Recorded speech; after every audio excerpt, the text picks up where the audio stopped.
Minneapolis City. Post goals!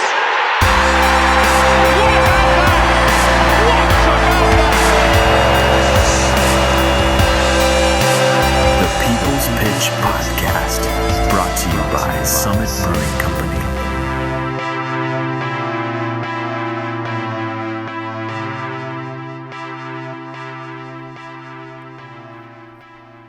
This is the People's Pitch, the one, the only official podcast of your Minneapolis City SC. Come on in, have a couple horse tranquilizers, and relax. I am your host, Nate, and joining me, as always, is the Brock Sampson to my Dr. Venture, John Bisworm. John, I've got butterflies. I'm so nervous about this week. Butterflies, I got moths, I got June bugs, I got stick bugs, I got cicadas, I got all sorts of shit. Literally everything is in my stomach. How are you holding up? You know, Nate, we got from this moment on, it's 3 the hard way, man. This is kind of why I do like soccer, though, because everything matters at the end of the season. Although I would like a cakewalk into the last 2 games. I'm okay with it being a little bit of a pressure cooker. It just adds the excitement. The dog agrees. Yeah, the dog agrees. Well, we are fresh off of our victorious sweep of the Sioux Falls Thunder, and we've got some content to get to. So we want to get the people hyped for the weekend, and because I can't handle it, hopefully they can't handle it. We've got Thunder recap, we've got a Twinstars preview, we've got a Med City preview, and we've got an NPSL North walk around as we like to do. But first, what happened last weekend? I heard we won. We did win 3. Like I said, 3 points the hard way. You know it. You know, yeah, and if you know anything about what it took to get us up there, or down there, over there, whatever you want to call it, you know it was definitely the hard way. But Nate, once again, we packed the vans up and drove across the great state of Minnesota to take on another Western rival, and the Sioux Falls Thunder, which we kind of previewed last week. And despite the travel, once again we came home with the win. So for some reason, on God's green earth, we tend to do better on the road. I don't know what it is. Weird. Perhaps we just play all away games next year. So, yeah, we headed up there. We actually traveled with a short roster, which by league rules, you have to have 14 players dress. We were able to get an exemption because we were literally down to having to potentially dress injured players just to come sit there. So the league agreed with us that it's actually more beneficial for us to travel there with 13 rather than making us do that. So interesting. Thank you, League, for doing that. Awesome. So we traveled up there with 13 players, and again, we came back with a well-fought, very Madison-esque victory for us. For those listeners who were in the mix last year when we traveled to Madison with 11 and ended up coming back with the 3 points. So the vibe itself in the locker room was very much calling out the guys that were in Madison last year and getting them aligned with what worked, and then getting the new guys bought into that. And bought in they did. We traveled with the following starters: Matt Elder. We had Hoof, Trey, Max, and Charlie in the back line. Steve, as usual, kind of shielding that back line. We had Sean Burnabo getting his first start at central midfield with Martin. And then Miles, Will Kidd, and Whitney up top. On the subs bench, a whopping subs bench of 2 people. We had Big Game James, who made the trip up solo after he had a work thing, and then we had the return of Joey Gustafsson. No way. So James came right from work. Came right from work. So that's how it went down. It's pretty cool. And then we saw the return of Joey, which was good to get him in the mix. Yeah, I like that. Definitely not game fit, but was able to get some minutes under his belt. Picked up a yellow card. So Joey being Joey. And we'll get into that a little bit. But the reverse fixture was the same results as the first time around, minus the Brandon Bye show that was the first game. This was the Miles Stockman-Willis show. But it was a very strong and organized play from the guys that really showed their fortitude to go up there. And it was 88 degrees, and their field was in the middle of nowhere. There was no clouds. I was actually on the bench for this game helping Adam out because he traveled solo without any support staff. So we needed someone there just in case he went off the, in quotes, reservation, and we needed someone there besides James to be the utility guy, which we find out was the utility guy as we get a little further into this. But it was so damn hot, Nate, and I'm thinking... Well, like no shade. Yeah, like 88 degrees. There was a water break at, 23 minutes? That's got to be hot. It was so hot. It got so hot to the point that I took my shoes and socks off, and then I hid them behind someone's soccer bags for a little bit of shade so I wouldn't get them sunburned. And then when I got up to move around, I had to put my shoes back on so I didn't burn my feet on the turf. It was just so hot. We got dressed in this weird, like, single wide trailer with lockers in it. It was bizarre. And then, one last thing on the field. It's a nice turf surface. It's at South Dakota University, Sioux Falls University. So it's a really nice Division II sports facility. They have a beautiful couple thousand seat football stadium that has like luxury boxes and like like the fancy like padded seats. And we drive up and we're like, yeah, we're gonna play this thing. And we come around back and we see this like rinky dink soccer stands with like kind of like the Bavarians field where they only have a capacity for 50 people. And I'm like, we have to play in that. This is the middle of nowhere. No reprieve from the sun. No shade from the press box. It was interesting. Ouch.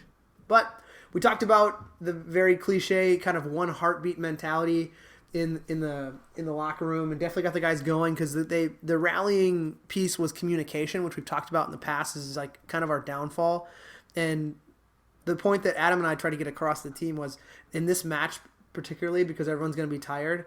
Communication is almost as equal to having an extra sub on the bench, that you can take and have those respites if you're communicating enough with the players around you, so you don't have to go 100 all the time because you don't see the whole field. So the communication was there, and to get into the game itself, first couple kicks of the game, I mean maybe even the first offensive push that we had, they had an unusually high line against us, which I think they were trying to come on the front foot and score first on us, because that was kind of our MO throughout all the other games in this year and when we played them. So they were playing a very high aggressive line, and Miles from the first offensive play was called offsides, with very questionable offsides, split the two center backs, and then just kind of turned to Martin, who played the ball, and just said, "It's all day, bro." like he knew it. He figured it out. And if you read the 55-1 article that he was quoted in today, he said the same thing. Like, after the first couple times I was offsides, why they continue that high line, they knew I could beat it, so why didn't they drop in? And they didn't drop in. And their center backs, featuring non-musical artist Jeff Beck, was very good in the air, but very slow and heavy-footed. So when you get Whitney, Will Kidd, and Miles running at them, I mean, if I can only imagine if Goose was there, how many more times we would have created chances. But in the third minute, coming almost as fast, maybe faster than the goal that Wexler scored. No, almost as fast. Miles did the same thing. He split the center backs, and Martin slotted a nice ball through, and we were up 1-0. So the dream start, really, Nate. Yeah, right? Exactly. You're on the road. You know you're short.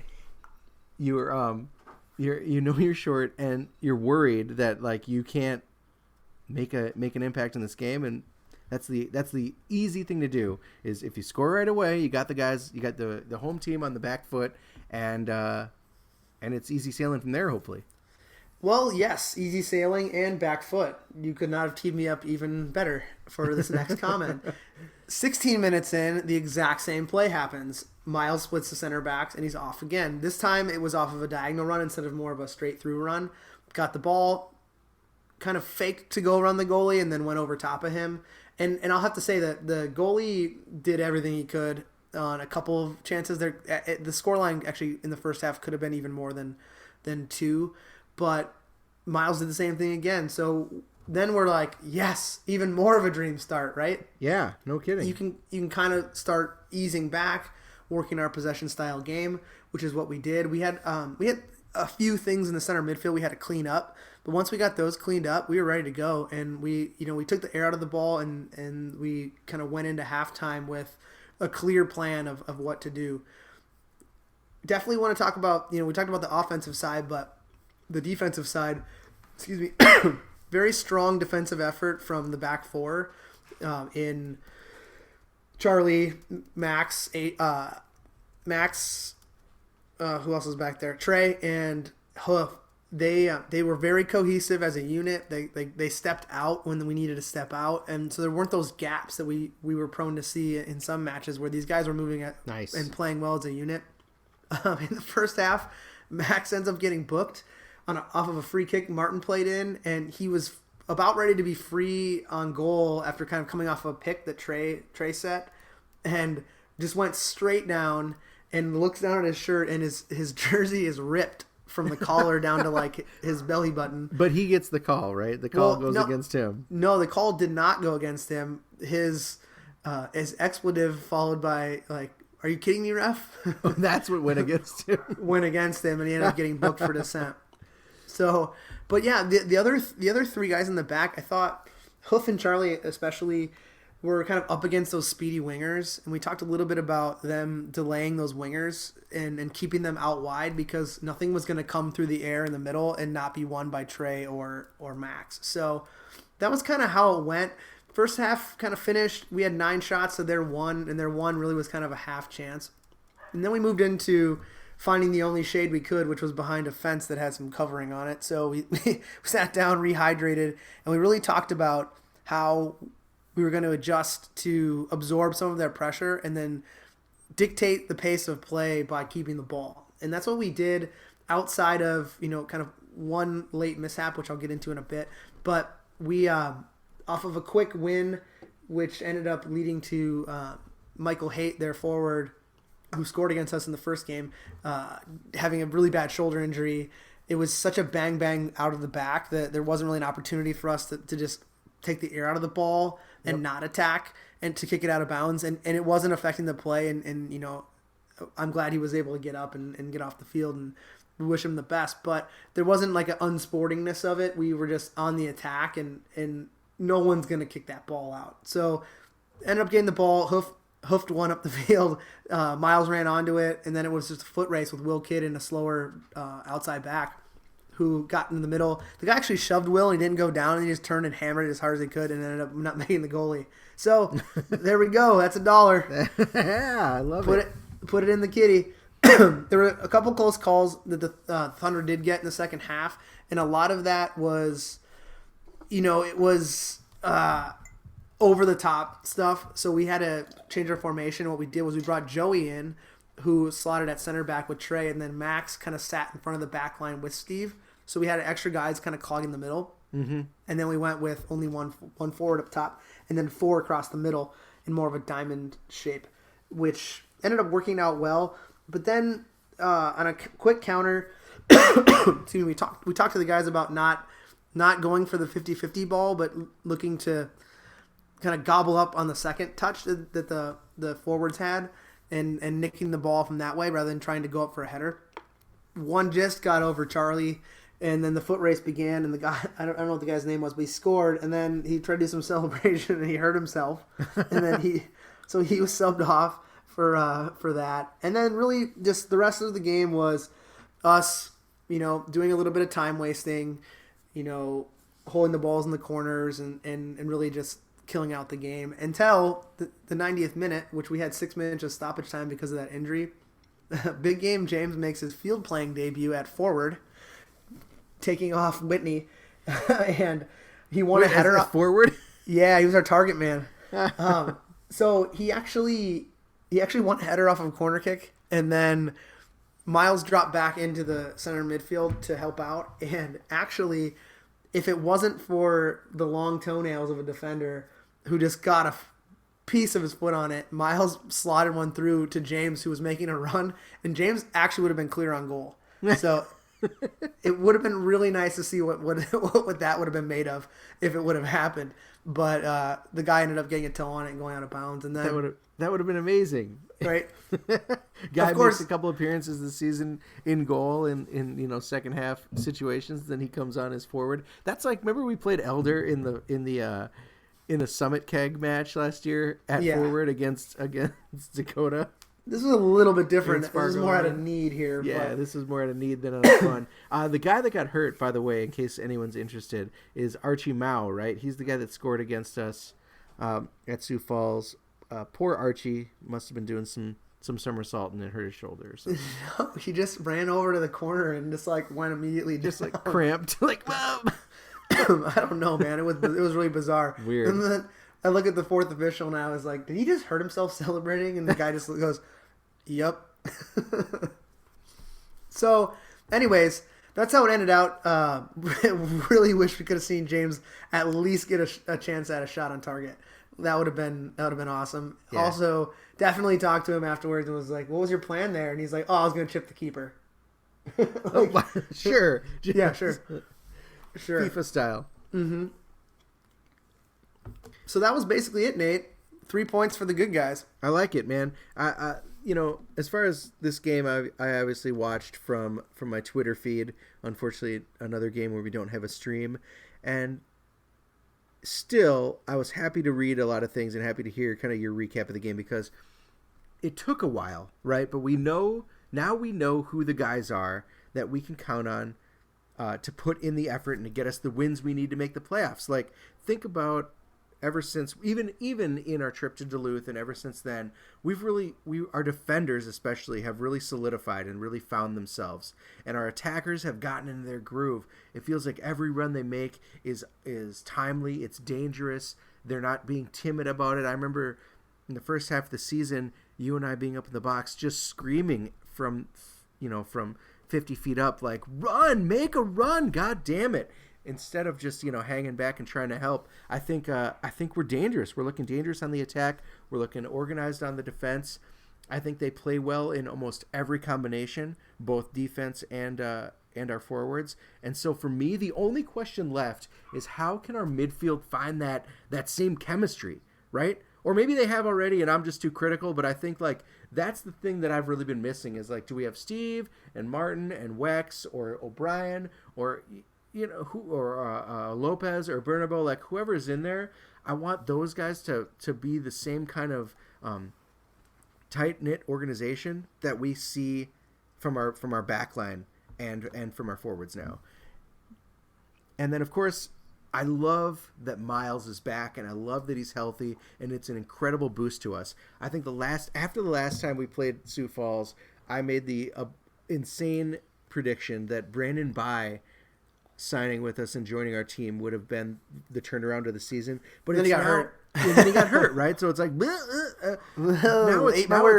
it's obvious that Miles is the guy that was just kind of waiting, staying patient, getting healthy, and it's great to have him at 100% because Eris goals are Eris goals, but those 4 goals were the start of something great for him this season, and you can tell how hungry he is. It's amazing, and I hope that he is able to carry that forward throughout the next 2 games and hopefully into the playoffs. Yeah, he was hungry going into the season. Like text after text when we talked about him joining up with us and him looking at all his options for the summer.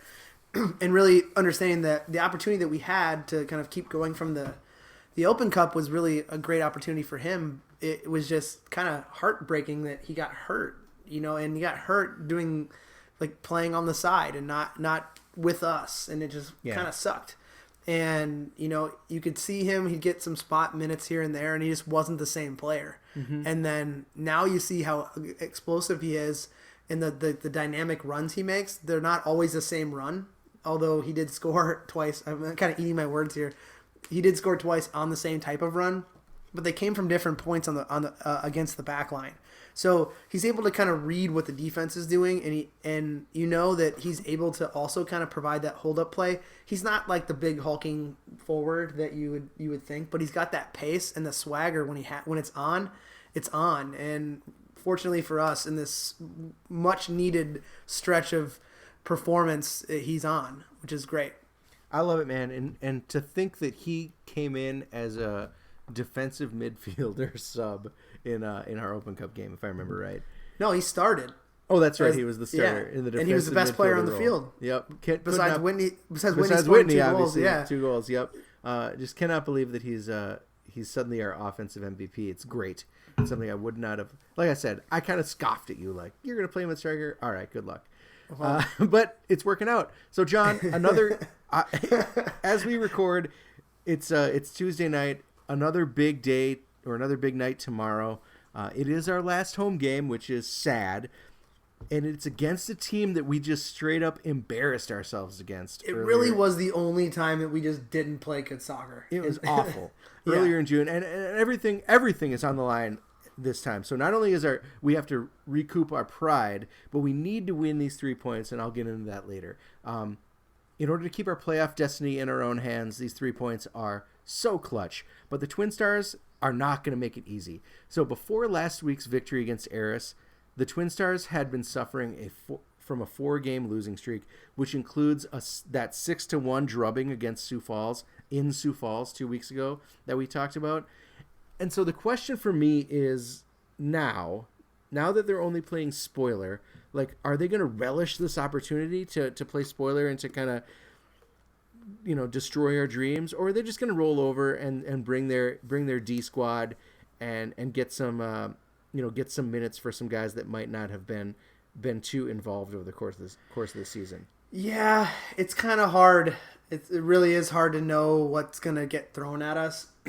But we have to take a page out of the Bavarians book and forget about them and just worry about us. Really. Yeah, we got to worry about us and just make sure we're trying to put foots to the throat. Because if they fight, we're going to expect their best, right? We're going to expect to get their best, and their best is good, and they're good against us. Of course, their goalkeeper is Sean Teskey. This guy was upside down against us when we were in Minnetonka earlier this summer. He's the brother of your former Stegman old boy, Jack Teskey. And he's a Hartford University product, so he's a pretty solid shot stopper. This guy, remember, he's the only thing that really kept. There were a couple of amazing comeback shots that we had in Minnetonka that could have kept us in the game. And this guy header Timmy had that was going into the corner, and all of a sudden he made like one lateral move and got to the corner. Yeah, this guy was not about that, and he's going to be hard to beat. He's a super highly rated goalkeeper. From the same class of Duncan Whirling, the same year. And of course, we've got our old friends that are going to be nice to see in our new stadium. Of course, Emmanuel Brown, Raheem Omar, and Brian Chapman.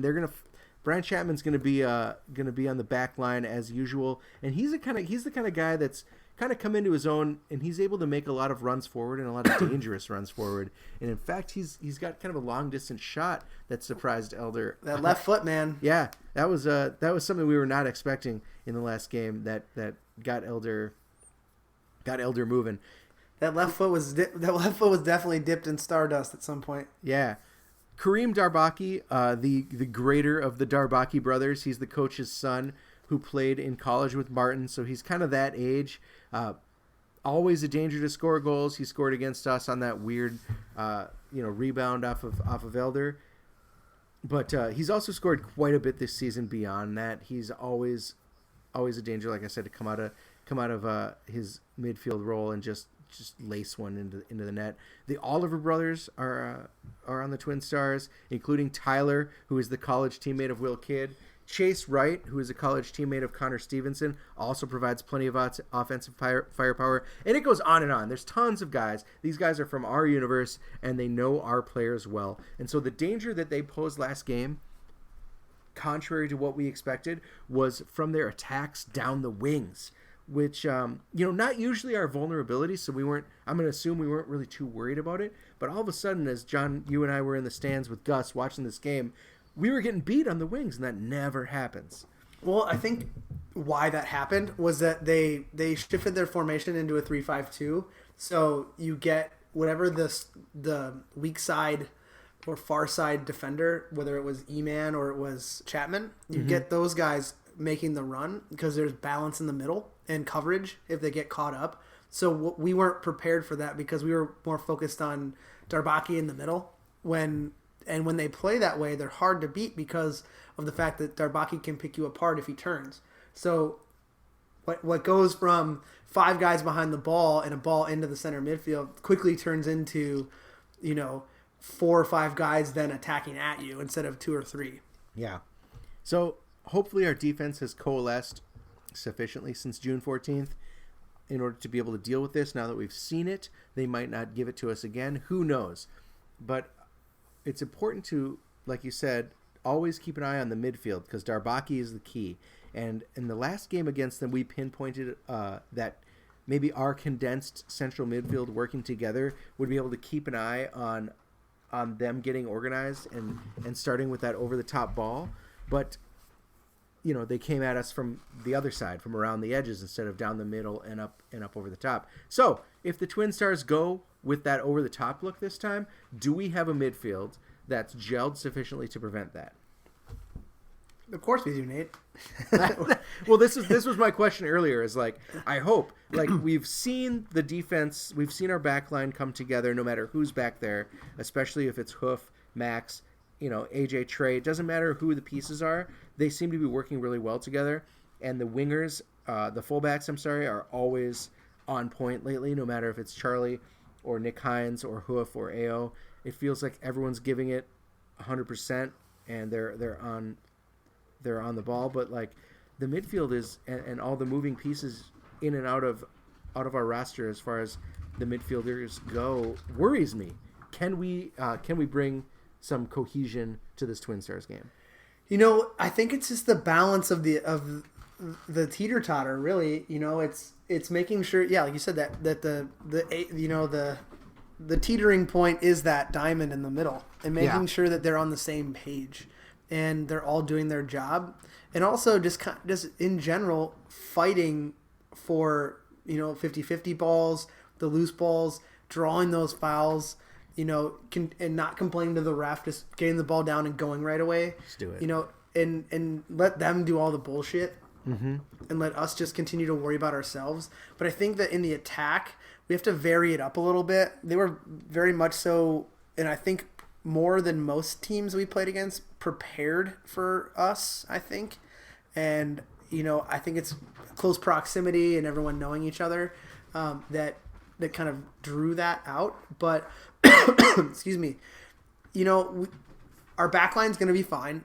It really is that focal point in the middle that we really, really have to win those battles, because I have all the faith that we're going to create chances, and we just have to put those away also. So the middle and the attack are going to be our key focal points. And then, you know, Matt Elder didn't have the best day against them the first time. I think he probably looked the worst I've ever seen him look. You better believe that he's not gonna forget that. Yep. So, you know, we all have to turn in our best performance, and that goes for the whole rest of the season, including if we make the playoffs. Word up. So that's going to take place. The game is going to be Wednesday, July 12th, which is probably tonight if you're listening. Could be yesterday if you're listening and you've got a long podcast queue. But Wednesday, July 12th is the final home game, 7 p.m. at Edor Nelson Field. Bring your friends, bring your frenemies. We got to get loud for this one. Because, of course, our biggest challenge of the week is going to be Saturday in Rochester. We're going to need the points on Wednesday to keep us going into Saturday as we look to close out the season with 3 huge points against Med City, and the stakes could not be higher because barring a surprise result elsewhere, both teams, us and Med City, will potentially be fighting for their playoff lives. So before we get into that Med City preview, I want to look at a number of scenarios, John, that are going to lead up to Saturday. You might want to strap in because this is going to get a little complicated. Tie your boots up. I got math to do. So first, the nightmare scenario. If we lose to Twin Stars on Wednesday or draw, we need to beat Med City to even have a shot at second place. And in that case, we would also need, so if we lose or draw to Twin Stars and we beat Med City, we would also need Dakota to lose or draw to the Twin Stars on Saturday. So who knows if that could happen. We all know Dakota is kind of up and down lately, and the Twin Stars, like I said, are maybe hopefully relishing their spoiler role. So they could be coming in to Dakota to kick some shit, but who knows? That would be worst case scenario. If we beat the Twin Stars, we can draw Med City and we can still make the playoffs if Dakota loses or draws. So either way, I feel like after Wednesday, we're cheering for the Twin Stars. Now, beyond that, assuming the most likely scenario, which is Dakota wins on Saturday against the Twin Stars and Duluth beats Sioux Falls on Saturday, they will both finish the season with 27 and 28 points respectively. So in order for us to make the playoffs, we need to plan on taking all 6 points this week in order to put us also at 28 points. And that lands us in second place, hopefully due to the tiebreaker. We would have beat Dakota. And we would have been, tied with Dakota in results and had a better goal differential. Now, there are 2 scenarios that put us in first place. And that is Duluth draws or loses on Saturday against Sioux Falls, and we win out. Unlikely, but worth rooting for. So should Duluth lose on Saturday and Dakota wins, and we win, we finish above Duluth, which would be just delicious. So, Yeah, that'd be a sweet bite of the apple, Nate. Yep. So if we can win out, somehow Duluth loses to Sioux Falls and Dakota Fusion wins, it would be us top of the table with Dakota in second place and Duluth in third, and I think there would be dancing in the streets of South Minneapolis. But if that happens, Nate, if that happens. You, as my witness, and everyone listening, I will wear a fedora on the sidelines in our playoff game. In our first playoff game? Yes. Mark my words. I will wear a fedora. I think it's first playoff match. It's worth it. But so to recap, the most likely scenario is that Dakota will win and Duluth will win. So we will need to take all 6 points this week to put us at 28 points. We got to cheer for it because otherwise it's going to be like the last week of the season. Whether it's you're watching American football or whether you're watching soccer, there's always these bizarre scenarios where the like wild if I do this and do that and my team does this, then we make the wild card. We don't want to fuck with that. We just want to take all 6 points. All in all, this playoff race is very tense, and I have been losing my shit all week. Nate, I want to point out one thing before we move on that. We talked about our defense, and we know we've dropped 4 games in the season. We actually currently are leading the league in goals against at 14. And outside of the table leaders in the rest of the Midwest Conference, we have given up the 3rd least amount of goals in the entire Midwestern side of the country. And even if you move into the Northeast Conference, who's on the same level of games played as we are, they're looking at, there's the Elm City Express has given up 5 goals. What? Good for them. They scored 27. So great. Good for them. And there's teams out in the Mid-Atlantic who've only played 6 games, and they're looking at, giving up 6 and 8 goals. So you're looking at, we have a good defensive record. It's just those mistimed lucky cues that we're just getting boned on. And if you think about how that, as we're talking about these scenarios, how if those little bounces go our way, we talk about locking this division up weeks ago. Yeah. Oh, I I hear that, and if only. Right. The last second goals or the 2 goals in 2 minutes against Med City, I think it was. Yeah. There are all these minor lapses that we've experienced that if we just avoided those, if we clipped 5 total minutes out of this season, we would be in really good shape. But we're not. So we have to win these games at the end, and that's just how soccer works. So yep. Med City is going to come into this game on Saturday backed into a corner and with something to prove, and that is in part because of how the Duluth game finished last week, which ended their hold on first place in the division. John, what happened in this Duluth game? Because there's been a lot of chatter online on Twitter and in the media about this. What do you mean? I haven't read anything on how the game finished. So apparently in stoppage time, last kick of the game, Duluth got a deep throw in the offensive end, and the thrower apparently, unbeknownst to himself, had illegally stepped on the field when he had the ball in his hands. And I want to talk about this in 2 separate ways. First thing, the ball went in, a defender whiffed, and the guy finished. So you're not talking about you're not having this internet chatter if that guy just connects even a toe on the ball to clear it out. So there's kind of a melee in the box, and the guy finishes. Okay, so that's the first thing. The next thing is, I looked back. They streamed the game, so I went back and watched. The official is not paying attention to the throw-in. He's looking in the box to make sure that he's even with the last defender, when his sole job is to make sure that the thrower is not committing a foul throw. So the referee part of that. Mm-hmm. The next part is the player himself. But hold on. If you were the ref and you know how Duluth plays, would you think that there was more danger in a foul occurring on the throw-in or in the box on the throw-in? Like, you know how these guys... But the center referee was right there in the box. Okay. So Gotcha. It wasn't like he was like 40 yards down the field. Gotcha. He was right there. And they were kind of jostling for position, and he was right on it. So then the last piece to talk about is the player. So if you go back to when we played against the team we're playing against on Wednesday, in the Twinstars, how many times were the lines an issue with a narrow field that had football markings and then had soccer markings? In lacrosse markings, it's almost like our field, but it's painted worse. Right. So you had guys, receiving passes out of bounds. There were a couple throw-ins where people were, throwing it in from the white line instead of the yellow line. When I looked back, the white line for the next level of markings was not the right line. And I believe, I've said my piece about what I think about some certain folks in Duluth, but I do not believe that this guy intentionally grabbed the ball and tried to get a competitive advantage of like 3 yards by going on the field to throw the ball in.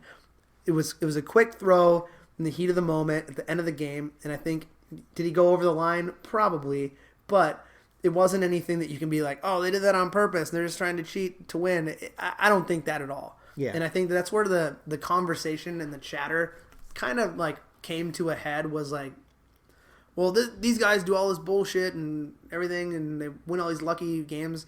That wasn't the case here. It was just kind of a bang play, and the referee, in my opinion, kind of was set up to have a line of sight, but he was worrying about a different part of his job instead of maybe looking at the whole picture, which would have been making sure that the guy with the ball in his hands was doing what he's allowed to do. So I'm not saying it's the ref's fault, but they are there to police the game. And it's just an unfortunate thing that happens in soccer. Referees can't see everything. And we even saw with video replay that didn't even work in the Confederation Cup. So, excuse me, it's not really on anyone, in my opinion, except for the defender that could have cleared the ball out.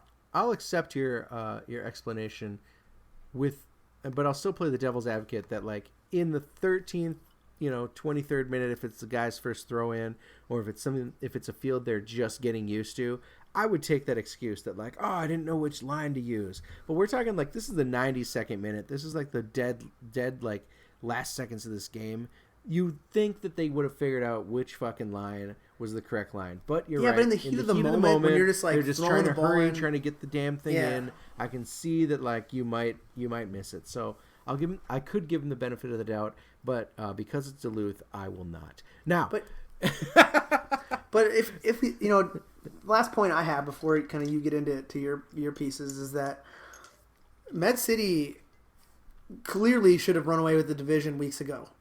Right. They're on a skid of 2 draws and a loss, where they pick up max points out of 2 of those games, and we're talking about a whole different ball game. Yep.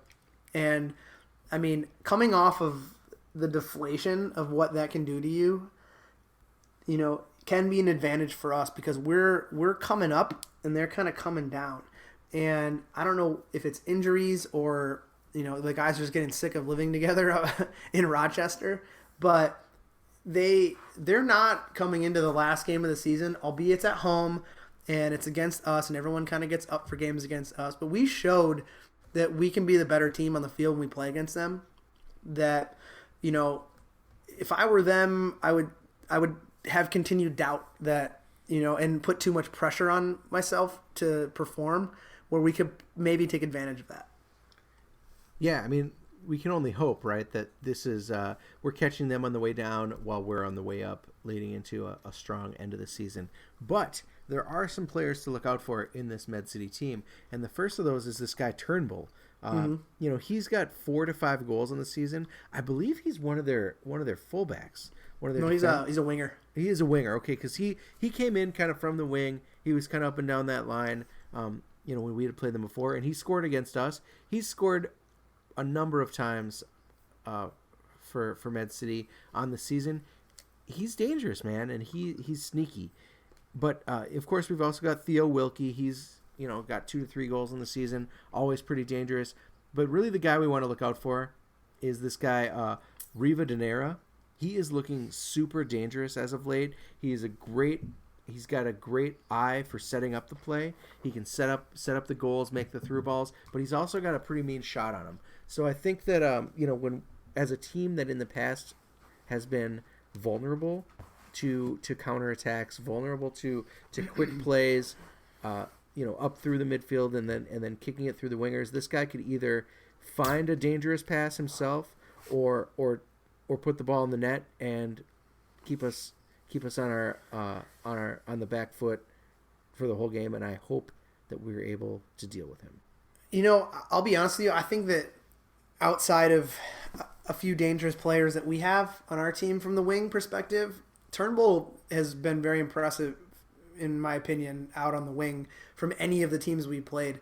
You look at he's got size, he's got speed, and he's got more of a nose for goal than you would think of like a Joe Watt from Duluth, who I also kind of was high on his performances of late. Excuse me. And then you have like Michael Haight, who's that like kind of fast, real speedy winger for South Dakota. Mm-hmm. And then you have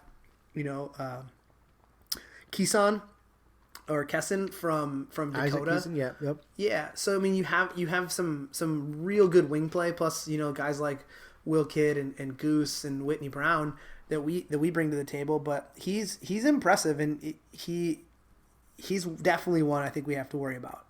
The other two guys, I think they kind of come from a spot on the field where we can neutralize a little bit.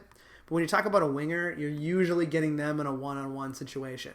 So that's a little bit more dangerous than in a crowded middle. Yeah, I like that analysis. That's good analysis. Why is that? I don't know. It just makes sense to me, and I like it. That's why I'm here, Nate. I'm here to make sense. Well, you have anything else to talk about on this one? No, I think that I hope time to to see get as many dirty and get supporters. 3 points. Yeah, right. Like I hope to see as many supporters down in Rochester as we can. It's only an hour and a half drive, if that, and it's a beautiful Saturday afternoon with a cool. There's some cool stuff going on in town afterwards. So if you don't make the drive, you're missing out, man. But we got it's going to be an important game for us, and we would love your support. As it stands right now, Nate, if all of your playoff scenarios, besides the one where we win the league, comes true, it looks as if the Crows, if we make the playoffs in that second seed, will be traveling to Detroit to play against Detroit City in front of their fans who have made a no. They haven't messed around with how they feel about us and what we're doing here in the cities. So it would be great to go up there and take their playoff lives away from them, but we have to do our job first. Yeah, and that's Detroit's another team like us who have come on late in the season to take control of their own destiny. So that they have almost a completely different team. What's that? They have almost a completely different team than us, or than the start of the season. Yeah. Not a total different team, but they were like, this isn't working, and then they just went and got the players to make it work. So good on them for making the playoffs. But I mean, I'd love it. I'd love it if we could go there, and first we have to take care of business. But if we're ever doing a little bit of aggressive foreshadowing, that would be awesome. All right, well, that is all for the show tonight, folks. Thank you, as always, to our sponsor, Summit. I'm actually enjoying a nice summer ale right now as we speak. They have helped us fuel our fire on game day, and they can help you too. Get on down to your bar, wherever your watering hole is, or your liquor store, and partake in one of their tasty operations today. It is never a bad time to become a Minneapolis City member. $60 gets you in on the action, including a fancy new membership scarf. I guess it's not really new. A fancy membership scarf, a membership vote, and the warm knowledge that you're doing your part to advance non-league soccer in America. Tickets for our final home game for the regular season are on sale now before the deal ends. Go online and get your ticket for just $8 at mplscitysc.com or $10 at the door. Whatever's good. Just get down there and cheer on the Crows. If you follow Minneapolis City on social media, you know that we're out in the community centers, parks, helping kids of all backgrounds. But we need your help and the support of the people. If you're looking to align yourselves with a fine group that loves to give back, you are in luck. Minneapolis City is a 501c3 that does good on and off the pitch. And of course, every donation is fully tax deductible, considering giving to the club that gives back. If you want to get a hold of us, we've made it easy. Send us a note on Twitter at The People's Pitch or through email. I won't say that you never email us, but you don't. At mcscpodcast@gmail.com. Nate, I checked it today, and there are no unread emails. So we're still at zip. So maybe be one of the first. All questions, comments, and concerns are welcome. And finally, as always, you can hit the club up at mplscitysc.com. That is all for this week, folks. We will see you next week with a full recap of this weekend's season-ending action and hopefully some details on the playoffs. Playoffs. We're going to let you leave with our house band, Go Get 'Em Tiger, as they take it away with their newest hotness from their forthcoming EP, set to release later this month. This is We Live with the Pines. You are the people. I'm the John. That is the Nate. Make some noise this week, won't you? Get hoofed.